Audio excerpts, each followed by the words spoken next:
함께 본문 보도록 하겠습니다.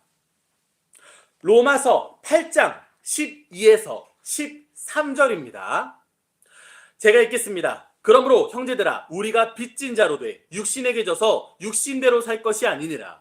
너희가 육신대로 살면 반드시 죽을 것이 돼 영으로서 몸의 행실을 죽이면 살리니. 아멘.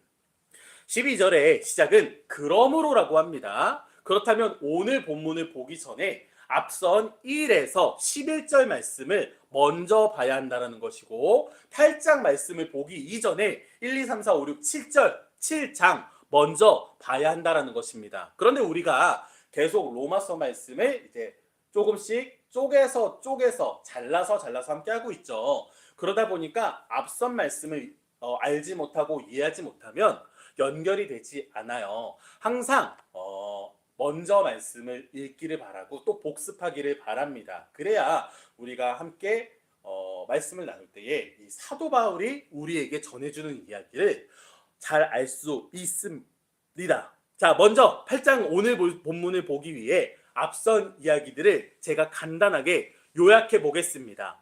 사도 바울은 계속해서 우리에게 말합니다. 우리들은 그동안 율법 아래에서 그리고 죄 아래에서 살아갔다. 그러나 이제는 자유함을 얻었다. 의로움을 얻었다. 이제 우리의 능력이 아니라 바로 예수 그리스도로 말미암아 얻은 것이다. 그러니 이제는 우리가 육을 따르는 사람이 아니라 영을 따르는 사람이 되자.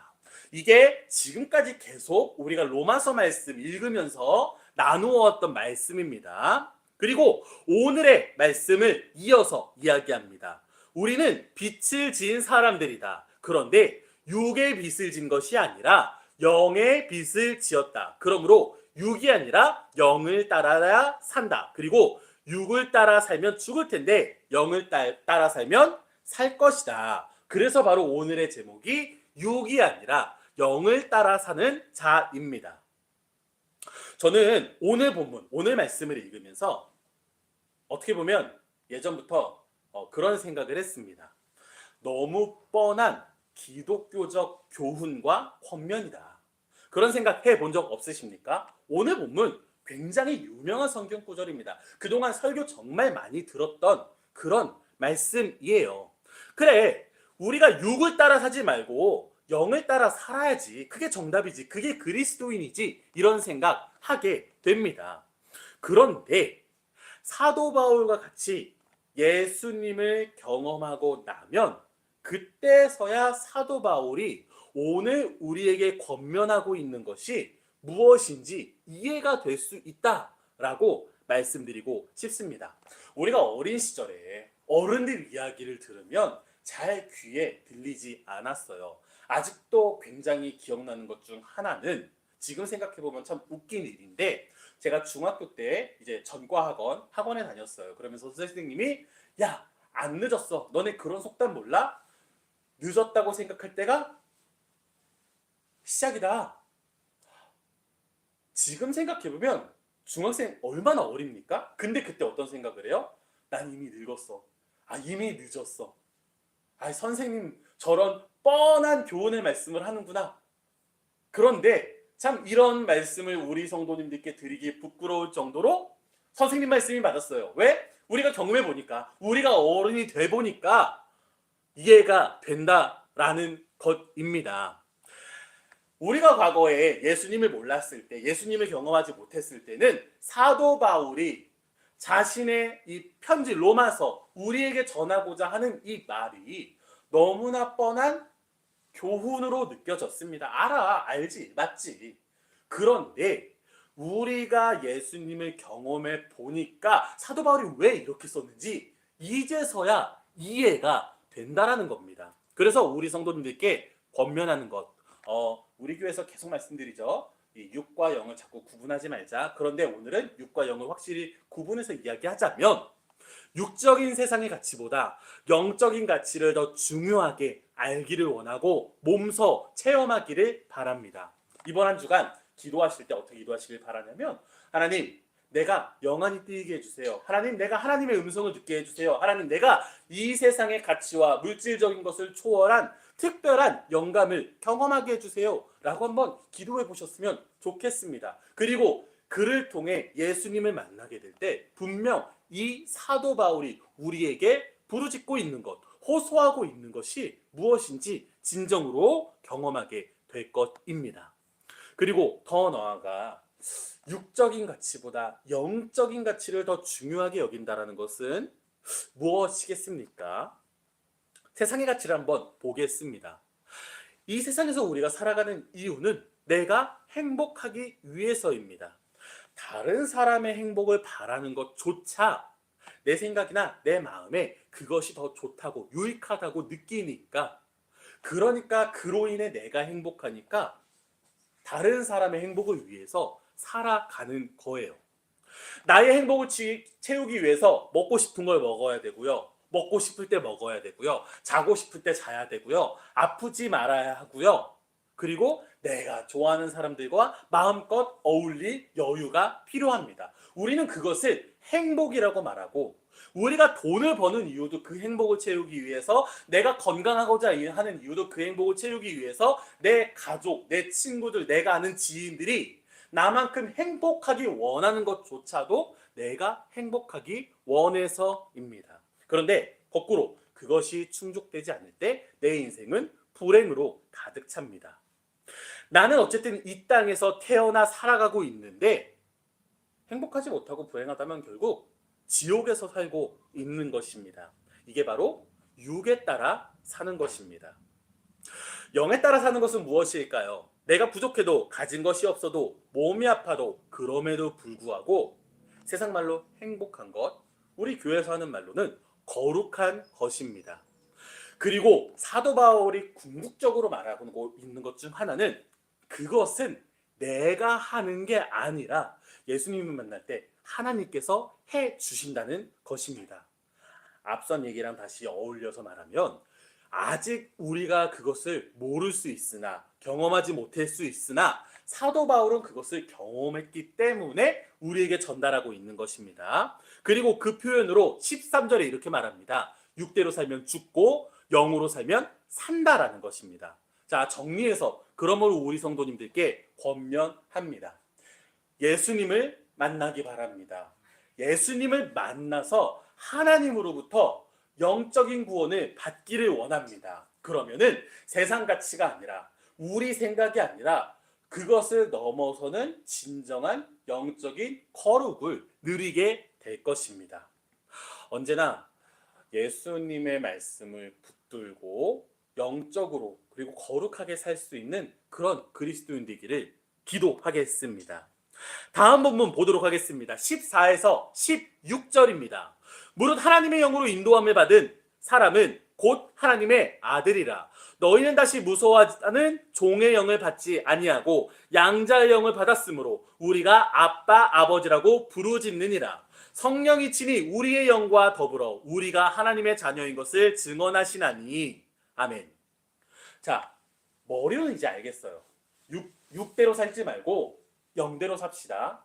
그리고 그것은 우리 힘으로 하는 게 아니라 우리가 예수님을 만나면 예수님으로 말미암아 하나님께서 해주시는 거다. 세상 가치보다 하늘의 가치가 더 중요하고, 그것을 우리가 누릴 때 정말 큰 기쁨을, 거룩을 누리게 될 거다. 적어도 우리는 아직 모르지만 사도 바울은 경험했으니 우리에게 이렇게 말하고 있는 거다. 자, 그렇다면 그래서 구체적으로 오늘날 우리는 어떻게 해야 육이 아니라 영으로 살 수 있을까요? 사도 바울이 말합니다. 하나님의 영으로 인도함을 받는 사람은 곧 하나님의 아들이라. 그리고 하나님의 아들처럼 산다는 것이 바로 우리가 영으로 살고 있다는 증거라는 것입니다. 저는 저보다 나이가 많으시고 훌륭한 어른들이 또는 목사님들이 저를 이끌어 주십니다. 불러서 격려도 해주시고요. 맛있는 밥도 사주시고 비싼 커피도 사주세요. 감사하죠. 그런데 편할까요? 안 편해요. 동네에 포장마차를 가도, 편의점에서 음식을 사 먹어도 가족, 친구와 먹는 게 더 행복할 때가 많습니다. 훨씬 마음이 편합니다. 당연한 거 아닌가요? 영으로 산다는 건 하나님의 아들로 사는 거라고 말합니다. 그리고 전능하시고 위대하시고 능력이 가득하신 하나님이 나의 아빠라면 두려울 것이 없고 어려울 것이 없고 불편할 것이 없고 신경 쓸 것이 없다라는 거예요. 오늘 사도 바울이 우리에게 뭐라 그러냐면 아빠, 아버지, 옛날 표현으로는 아바, 아버지라고 하죠. 그래서 신학자들이 연구를 했어요. 과연 사도 바울이 아버지란 표현을 우리에게 어떻게 전달하고 싶은가?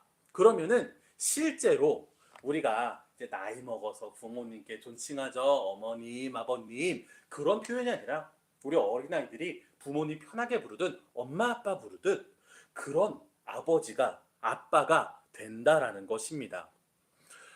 그런데 우리가 우리의 위대하신 사랑하는 부모님 밑에 있음에도 불구하고 불안에 떨고 걱정에 떤다는 것은 신뢰하지 못한다는 거고, 심지어 나의 인생을 책임져 주실 텐데, 그러니까 결국 아무런 문제가 없을 텐데 스스로 없는 걱정을 만들어 하고 있다라는 거죠. 사도 바울이 하고자 하는 이야기는 이것입니다. 하나님께 정말 믿고 맡기고 신뢰하고 열심히 살아라. 그러면은 너희가 영으로 사는 것이다. 그리고 영으로 산다는 것은 너희가 정말 세상의 가치가 아니라 하늘의 가치를 누리며 사는 것이다. 그리고 계속 말씀드리지만 사도 바울 스스로가 그걸 경험했기 때문에 성도들에게 권하고 있는 것입니다. 물론 이게 아무 생각 없이 그냥 하나님께 다 떠넘기듯이 살라고 말하는 건 아닙니다. 다만 우리는 이 세상에서 너무나 육적으로 살아간다라는 거예요. 하나님께서 나를 붙드셨음에도 불구하고 하나님을 내가 밀쳐내고 육적인 세상에 열심히 스스로 초점을 맞추고 살아간다라는 것입니다. 나에게 분명 풍파가 있거든요. 고난이 있거든요. 그러면 내가 열심히 해야 되는 일들도 분명 있습니다. 그런데 하나님께서 도우러 오신다면 그것을 하나님께 내어 맡기는 것도 중요하거든요. 그런데 우리는 어떻게 산다? 자꾸 내가 먼저 영적인 걸 밀어내고 육적으로 살려고 합니다. 그것은 분명 옳지 않은 일일 것입니다.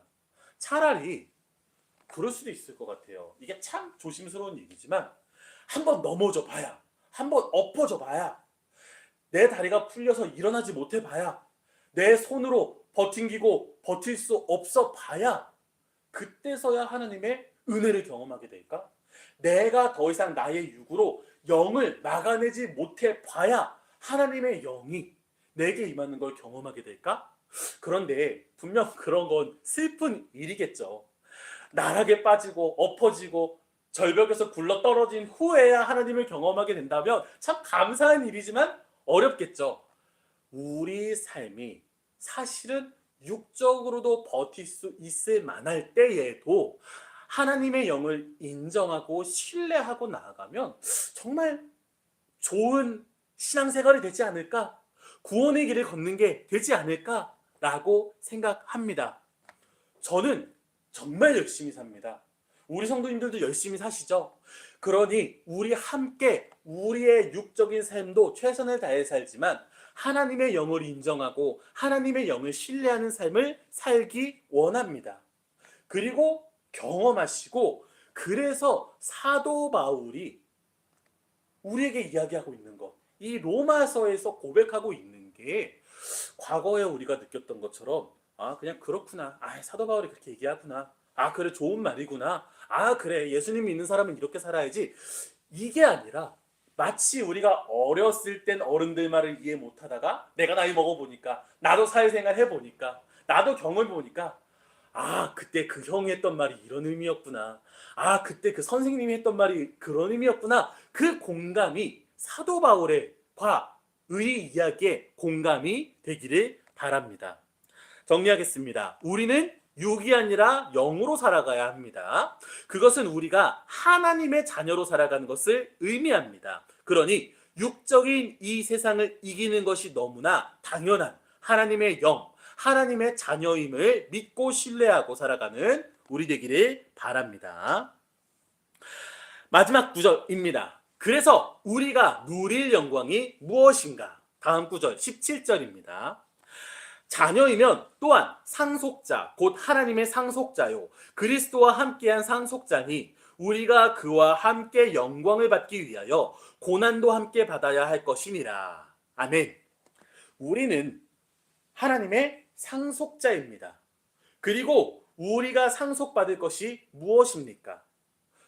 너무나 엄청난 것들이겠죠. 뭐 세상적인 표현으로 말하자면 금은보화, 넘치는 재물, 그렇게 표현할 수도 있을 것 같아요.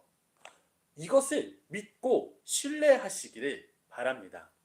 요즘 교회들이 많이 어렵다 그럽니다. 개척교회는 더 어렵다 그럽니다. 그래서 오늘 우리 성도님들께서 제 목사 안수식에 오셔서 혹시 저희 부천 남지방의 목사님들을 많이 보셨을까요? 저를 위로해 주시고 사랑해 주시고 권면해 주시고 힘 주시고 응원해 주시고 용돈도 쥐어 주십니다. 그리고 참 이창용 전도사가 아니고 이제 목사죠. 잘한다. 앞으로도 잘 힘써 같이 하자. 그러면서 먼 미래에 대해서 앞으로는 이런 일이 있을 거야. 앞으로 이창용 과거엔 전도사에게는 이런 기회가 있을 거야. 이런 얘기들을 막 하세요. 그러면 다가온 미래도 아니고 확정된 미래도 아니고 사실 그게 몇 미래 될지도 몰라요. 그런데 좀 설레요. 나에게 정말 나중에 그런 일이 일어날까? 정말 내가 그 기회를 내가 잡을 수 있을까? 그 보물이 나에게 주어질까? 목사님들께서 저에게 그런 말을 하는 건 그냥 기분 띄워주려 그러는 건지 베베 꼬는 건지는 모르겠으나 그런 이야기를 들을 때 솔직히 설레잖아요. 하나님의 상속자가 된다는 것, 상속받을 게 있다라는 느낌 자체가 설레지 않으세요? 좀 더 대놓고 말씀드려 볼까요? 오늘 목사 안수 많이 받으셨죠? 그런데 목사 안수 받는 분들 숫자가 적은 거예요. 앞으로 가면 갈수록 더 적어집니다. 그런데 은퇴하시는 목사님들은 점점 많아지세요. 그러니까 우리 목사님들이 저에게 뭐라 그러냐면 앞으로 예린교회 성장할 거야. 왜? 교회 숫자가 없어지니까 예린교회가 더 성장할 거야. 더 다른 데에서 더 함께 할 수 있을 거야. 그런 설렘이 있거든요. 그러니까 어떤 느낌이 드냐면 사실 오늘 우리 예린교회가 힘들더라도 미래가 있다는 생각이 막 들어요. 그런 근거 없는 자신감이 생겨요. 그런 확정되지 않은 미래가 설레고 고대가 됩니다. 이것처럼 아직 우리가 상속받지 못했지만 지금은 힘들지만 상속받을 게 있다라는 거 얼마나 좋은 일입니까? 그런데 사도 바울은 계속 덧붙여서 이야기합니다. 17절 마지막에 뭐라 그럽니까? 우리가 그와 함께 영광 받기 위하여 고난도 함께 받아야 한다. 아니 지금까지 우리가 육이 아니라 영으로 살면 무조건 좋은 것처럼 말하더니 하나님의 자녀이고 하나님의 상속자라고 말하더니 갑자기 영광을 받으려면 고난도 함께 받아야 된다. 왜입니까? 여기서 중요한 대목은 고난받는다는 게 아니에요. 함께라는 겁니다. 우리 인생에 고난이 없잖아요. 무조건 있습니다. 그런데 하나님께서는 우리에게 영광을 주시겠다고 확정하셨습니다. 그러면 영광이랑 고난이 다 있는 거네요. 다 있습니다. 우리 삶 속에 영광도 있을 거고 고난도 있을 거예요. 평생 사는 동안 그럴 겁니다. 그런데 중요한 건 뭐냐면 함께라는 겁니다. 함께. 영광도 함께, 고난도 함께. 누구와 함께? 예수 그리스도와 함께 할 것이다. 무슨 표현이냐면 우리에게 중요한 건 영광도 아니에요. 고난도 아니에요. 그 어떤 순간에도 예수 그리스도께서 함께 하신다. 그러면 영광은 누리게 될 것이고 고난은 이기게 될 것이고 그리고 우리가 그 자리에서 예수 그리스도께서 함께라는 걸 아는 순간 경험하게 되는 순간 저는 그렇게 생각해요. 영광은 더 큰 영광으로 고난은 고난이 아닐 것이다. 오늘 목사 안수식에 다들 와 주셨습니다. 전부터 다 함께 오셨나요? 제가 따로 준비하느라 저는 우리 손님들을 맞이하지 못했습니다. 그런데 혼자 온 사람들이 있어요. 뭐 어색하죠. 남들은 다 아는 사이 같고 사람 참 많은데 나 혼자 대기하고 기다리고 지켜보려니 머쓱하죠. 혼자일 때는 원래 어렵습니다. 괜히 안 보던 눈치가 보이게 되고요. 괜히 핸드폰 만지작거리면서 시간을 때우게 돼요. 영광도 혼자 받으면 속상하지 않을까요? 고난도 혼자 받으면 더 힘들 것 같아요. 그런데 예수 그리스도께서 함께시다. 조금 더 우리 피부에 와 닿는 이야기를 해볼까요? 그래서 우리 교회 공동체가 있다고 생각해요. 내가 너무나 힘들 때, 내가 너무나 외로울 때, 내가 너무나 지칠 때 분명 혼자면 못 일어날 겁니다. 그런데 가족이 있고 친구가 있고 우리 신앙 공동체, 교회가 있다라는 겁니다. 그러면 다시 일어설 수 있을 것 같아요. 못 일어날 게 없을 것 같습니다. 오늘 설교를 좀 짧게 마무리하려고 합니다. 우리 성도님들께 정리해서 말씀드리겠습니다. 예수 그리스도를 만나 하나님의 자녀로 사시길 바랍니다. 이것은 육으로 사는 것이 아니라 영으로 사는 겁니다. 근데 이거는 내가 하는 게 아니라 예수 그리스도로 말미암아 하나님께서 해 주시는 것입니다. 물론 육으로 사는 게 아니라 영으로 사는 노력이 필요합니다. 어떻게 하는가? 우리 삶 속에 내가 하나님의 자녀다, 내가 하나님의 상속자다라는 생각이 있으셔야 돼요. 그 믿음과 신뢰가 있으셔야 됩니다. 그러면 영광이 있습니다. 그런데 영광만 있는 게 아니라 고난도 있습니다. 그런데 나 혼자 영광 받고 나 혼자 고난을 받는 것이 아니라 예수 그리스도와 함께 영광 받고 예수 그리스도와 함께 고난 받는 것입니다. 나와 예수님만의 관계뿐만이 아니라 우리 예린교회 공동체가 함께 영광을 누리게 될 것이고 우리 예린교회 공동체가 함께 고난을 감당하게 될 것입니다. 이게 바로 사도 바울이 이 로마서 8장 12에서 17절 통해서 우리에게 이야기하고 싶었던 것, 사도 바울이 경험했던 것이라 저는 생각하고 공부했습니다. 우리 성도님들 이제 오늘 수요일 저녁이 지나고 이제 나머지 한 주간의 삶이 있을 텐데 이 사도 바울의 고백이 우리에게 전하고자 하는 이 이야기가 우리 성도님 삶 속에 드러났으면 좋겠습니다. 그래서 사도 바울의 이야기가 그래서 사도 바울이 로마로 보내는 편지에 저렇게 썼던 거구나. 분명 그런 감동과 그런 경험이 있다면 다시 한번 하나님 앞으로 우리가 한 발짝 나가는 그런 삶이 아닐까 저는 생각을 합니다.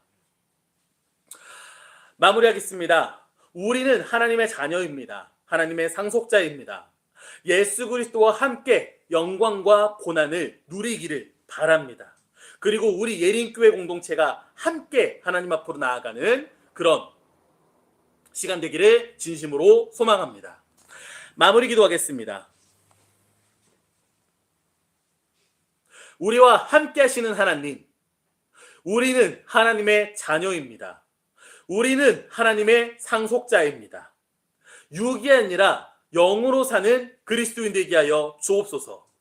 예수 그리스도로 말미암아 하나님께서 영으로 살게 하실 줄 믿습니다.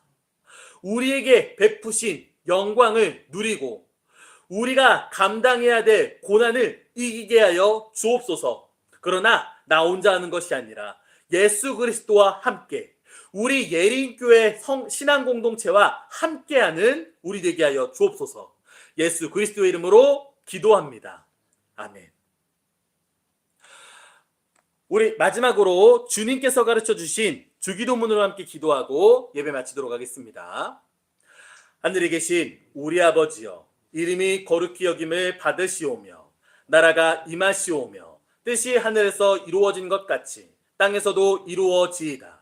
오늘 우리에게 일용할 양식을 주시옵고 우리가 우리에게 죄 지은 자를 사하여 준 것 같이 우리 죄를 사하여 주시옵고 우리를 시험에 들게 하지 마시옵고 다만 악에서 구하시옵소서.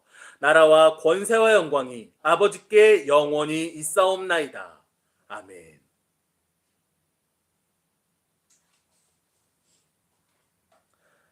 아멘.